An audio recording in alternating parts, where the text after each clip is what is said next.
It's game day in the A as the Dream welcome in Caitlin Clark and the Indiana Fever, who are looking for some get back after dropping their previous game back on Tuesday against the Dream. Caitlin Clark has created some history to start the season. Caitlin Clark just had the worst shooting game of her career and still embarrassed Brittney Griner on her home floor. The trash talk was real, the revenge brutal, and what happened next will shock you. She went 0 for 5 from deep and still took down one of the most dominant players in WNBA history. Caitlin Clark didn't just win, she humiliated Brittney Griner, and the moment she said, "I'm not scared of you," everything changed. This was personal. Just 48 hours earlier, the Indiana Fever were embarrassed on their home floor. Howard had it blocked at the rim. Howard pulls it down. Howard's shot is short. And Atlanta will escape with a victory. Out-rebounded, out-muscled, outplayed. Brittney Griner dropped 21. Howard has the assignment.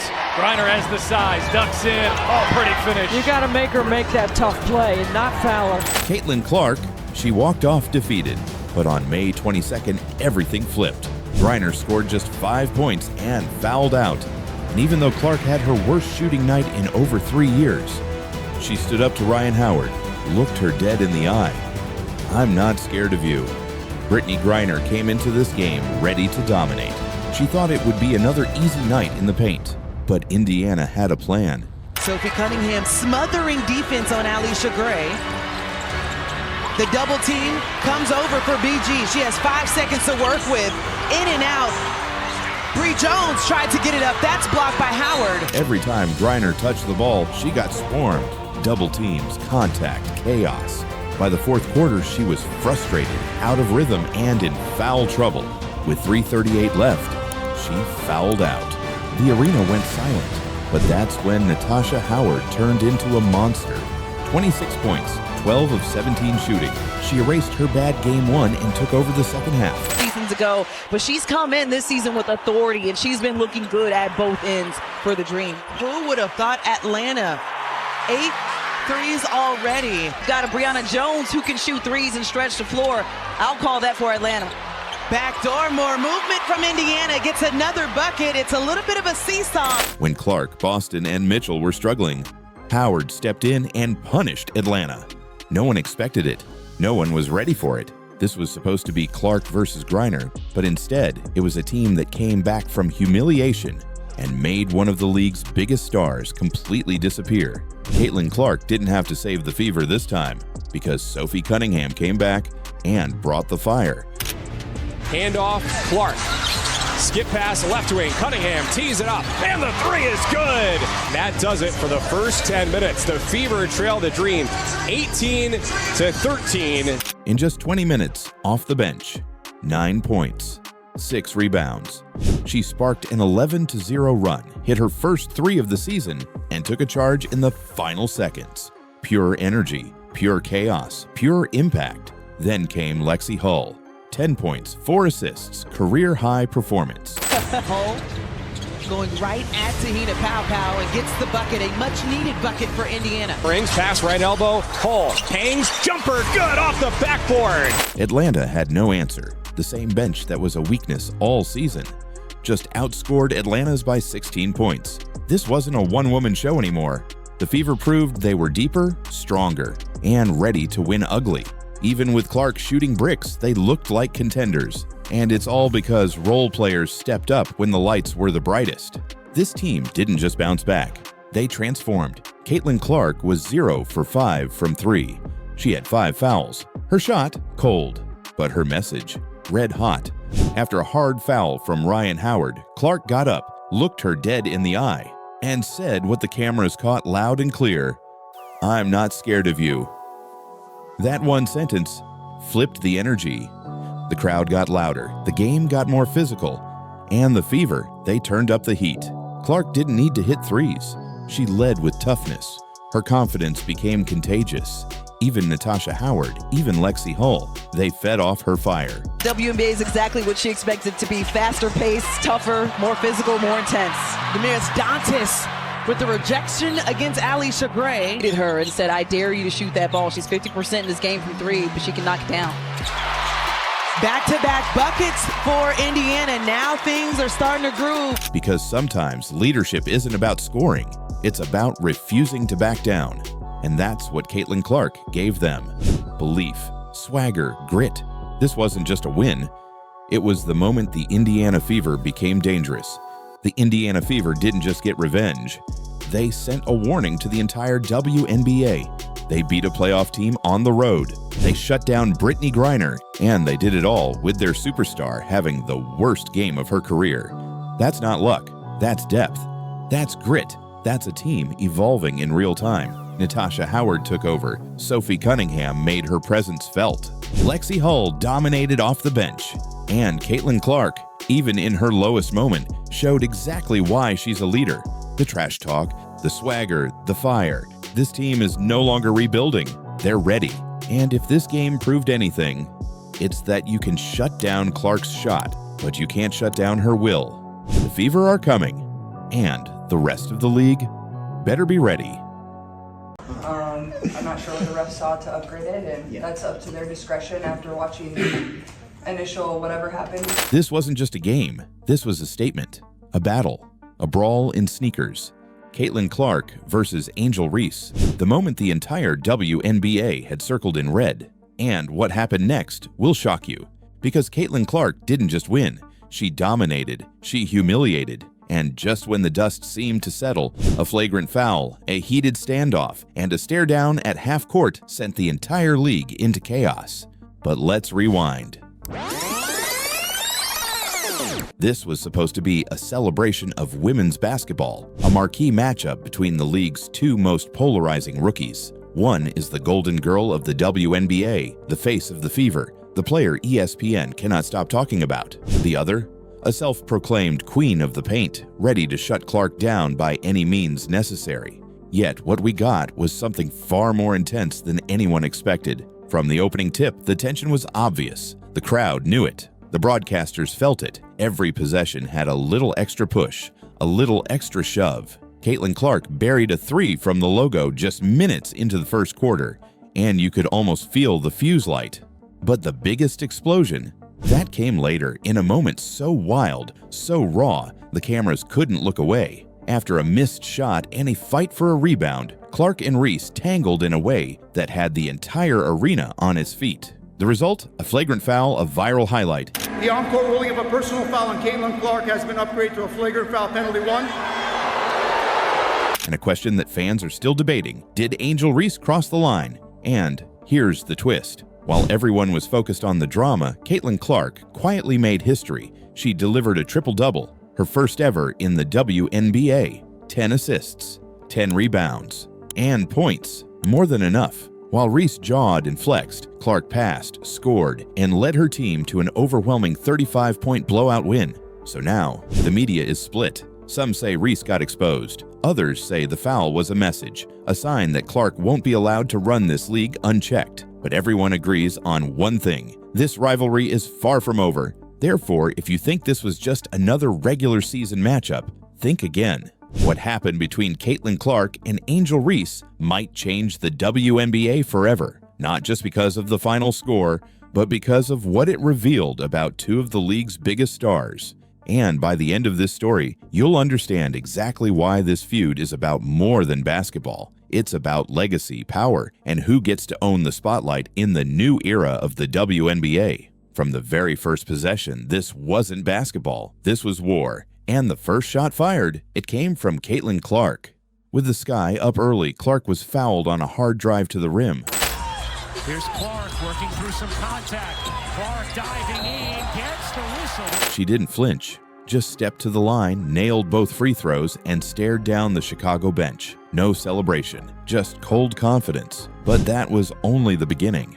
Moments later, Angel Reese came crashing through the lane. Elbows out, shoulders lowered. She bullied her way to the rim and sent a message with a tough layup in traffic. Clark excelled a season ago. Angel Reese dives in and finishes through the contact. The arena shifted. You could feel it. This was more than a game. This was personal. But Clark responded like she always does, with a three from way beyond the arc. Splash. Net didn't even move. And the stare she gave after? Ruthless. That shot didn't just tie the game, it flipped the momentum and it set a tone. Therefore, this battle became less about team strategies and more about who could outshine the other. Kelsey Mitchell joined the firefight, scoring on tough jumpers. Here's Mitchell, will fire, and hit from three. But everything and everyone seemed to orbit around Clark and Reese. Every time Clark hit a jumper, Reese muscled her way to the rim. Every time Reese scored in the paint, Clark pulled up from the perimeter and drilled another dagger. So many different places on the floor. Clark, little mid-range, is good. But something snapped in the second half. A rebound bounced high off the rim. Both Clark and Reese went for it. Arms tangled, hands fought. And then, it happened. Clark ripped at the ball with pure aggression. Reese held tight. The two locked eyes. Neither backed down. And the arena exploded. Replay showed it clearly. Reese shoved Clark's teammate before the scrum, and Clark saw it. That's what lit the fire. That Angel took exception to. So initially, Angel pushes Natasha Howard. Caitlin Clark points out the no call. Then she applies a hard foul on Reese. Reese gets up right away to get in the face of Clark. This wasn't some overreaction. It was retaliation. Clark stood up for her teammate the only way she knows how, with grit, fire, and zero hesitation. Therefore, the refs hit Reese with a flagrant one. The internet divided. Some said Clark flopped. Others praised her intensity, but no one could deny the electricity that moment brought. And through all of this chaos, Clark kept playing her game. She hit another deep three. Here's Clark firing and hitting. She dished out assist after assist. She ran the offense with poise most rookies can only dream of. Meanwhile, Reese was clearly frustrated. Her body language shifted. She missed close-range shots. She argued with refs. Banham flicks it ahead. Reese goes in. And with every Clark basket, the gap on the scoreboard widened.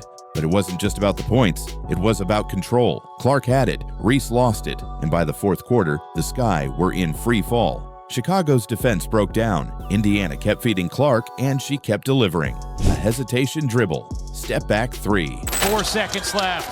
Clark fires. You bet! Splash. Crowd goes wild, and with just over a minute to play, Clark launched another bomb from deep. Here's Clark firing. Back-to-back threes that silenced the haters and sealed the win. Therefore, this wasn't just a win, it was a statement. Caitlin Clark didn't just beat Angel Reese, she exposed her. The difference in composure, skill, and leadership was undeniable. And just when it seemed like the rivalry had reached its peak, something else happened. With the final buzzer echoing through the arena, the scoreboard told one story. Indiana Fever, 93, Chicago Sky, 58. But the real story? That was playing out off the court. Because while Caitlin Clark walked off the floor with a triple-double and the spotlight firmly on her, Angel Reese was left staring into space, frustrated, furious, and maybe, just maybe, outmatched. The moment went viral. Cameras caught Reese refusing to shake hands. Clark, calm and collected, walked back to the bench, barely reacting. Reporters asked about the flagrant foul. Reese brushed it off. Just what you saw on that play, how you interpreted what happened. Basketball play, ref federation. Clark didn't take the bait. You got the flagrant, Aaliyah, you got a technical. What could have happened there? Amy got the tech? I know. Wait, what? I got the tech? I didn't know that. Oh, first of all. I know. Let's not make it anything that it's not. It was just a good play on the basketball. I'm not sure what the refs saw to upgrade it, and that's up to their discretion after watching the initial whatever happened during the play and then whatever happened after.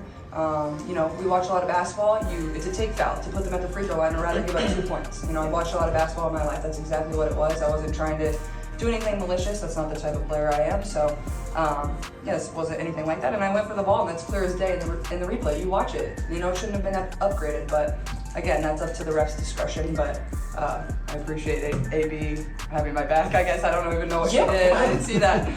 Well, girl, have fun paying that fine. Can I get Howard? Can you? I got it. Don't worry. But fans did. Social media exploded.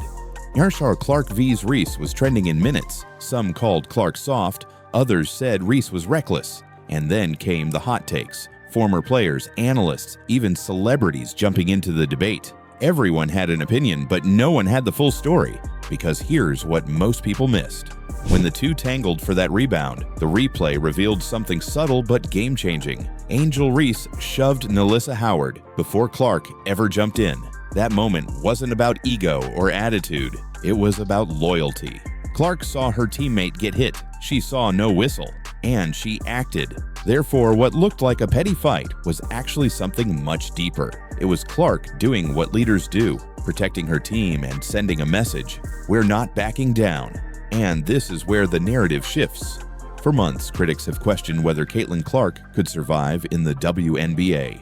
Too flashy, too soft, too hyped. But this game, this blowout, flipped all of that on its head. Not only did Clark dominate statistically, she showed toughness, leadership, and fire. Meanwhile, Angel Reese, for all her talk and swagger, couldn't match Clark's poise, couldn't control the game, couldn't stop the bleeding. But don't get it twisted. This story isn't over, not even close. Because the next time these two meet, the pressure will be even higher, the spotlight even brighter, and the stakes personal. The league wants this rivalry, the fans demand it, and every player in that locker room knows when Caitlin Clark and Angel Reese share the court, it's not just about basketball, it's about who controls the future of the WNBA. So here's the question, did Caitlin Clark just take the crown? Or is Angel Reese about to come back stronger than ever?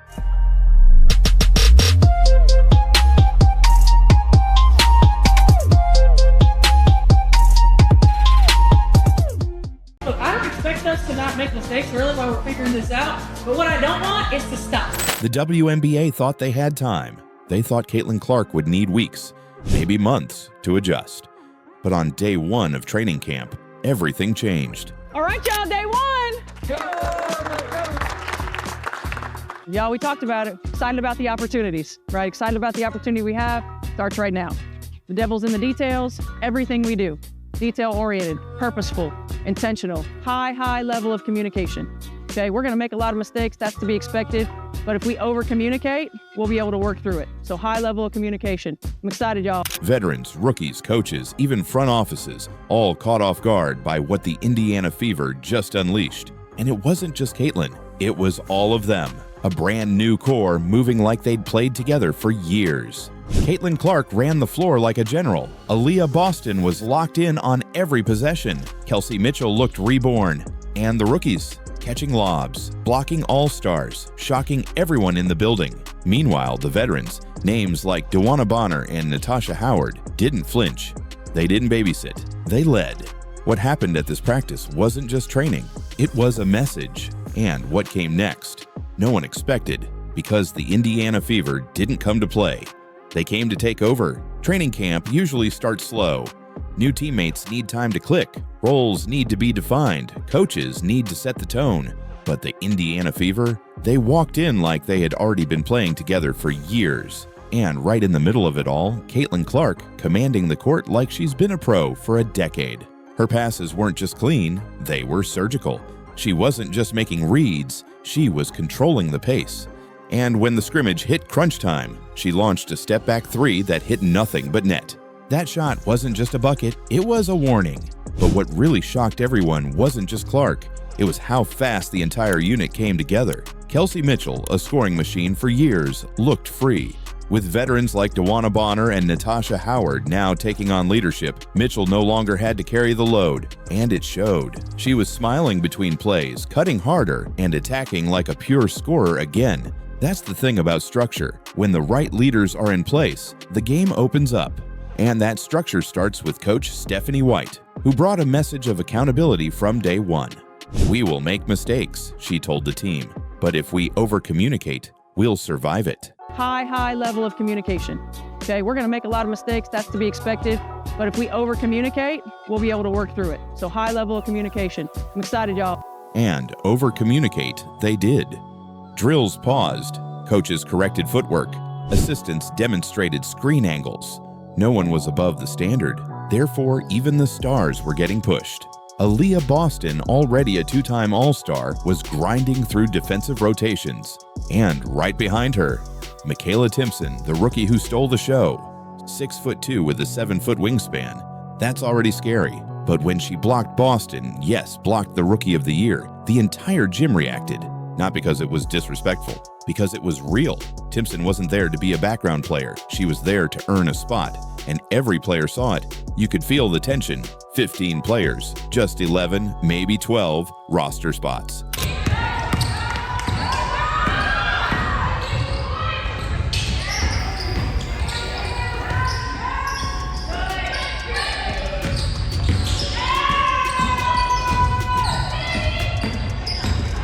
Every rep mattered, every missed rotation was a risk, and yet, it didn't feel like panic.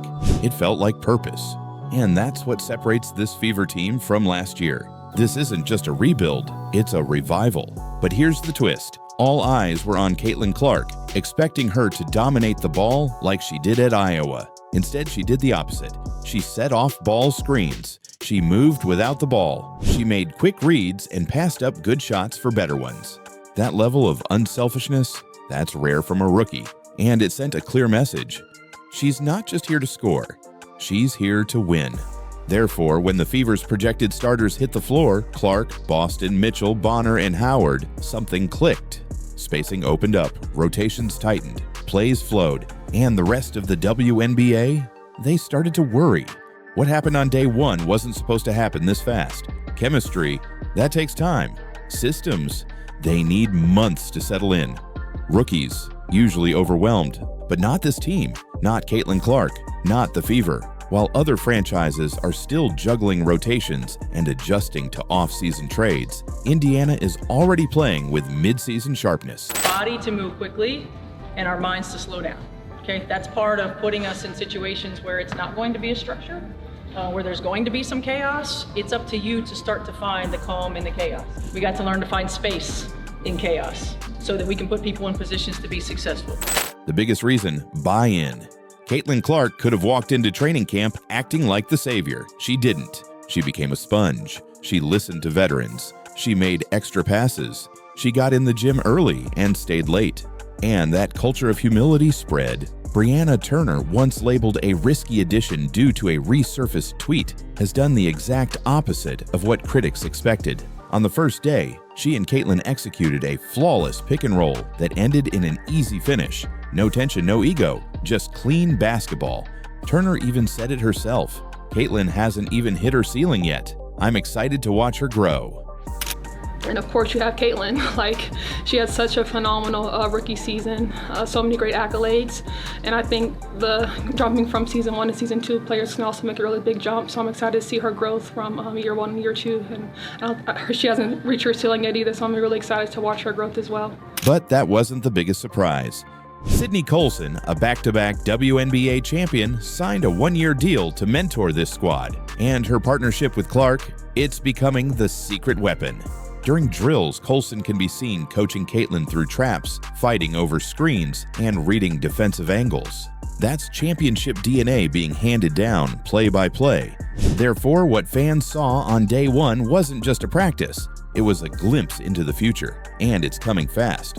Watch the returning core: Clark, Mitchell, Boston, Hull, Dantas. They're not just playing hard, they're translating plays, teaching terminology, guiding rookies. This team has leadership at every level. And when you combine that with Caitlin Clark's vision, Boston's dominance, and veterans who want to win, you don't just get improvement, you get a contender. The final moment of camp said it all. Clock ticking down, ball in Clark's hands, Dana Bonner urging her to shoot. Caitlin steps back from deep and drills it. But it wasn't just the make, it was what happened after. She bangs her head against the padded wall in celebration. Goofy, lighthearted, and suddenly the whole team is laughing. That's culture, that's connection.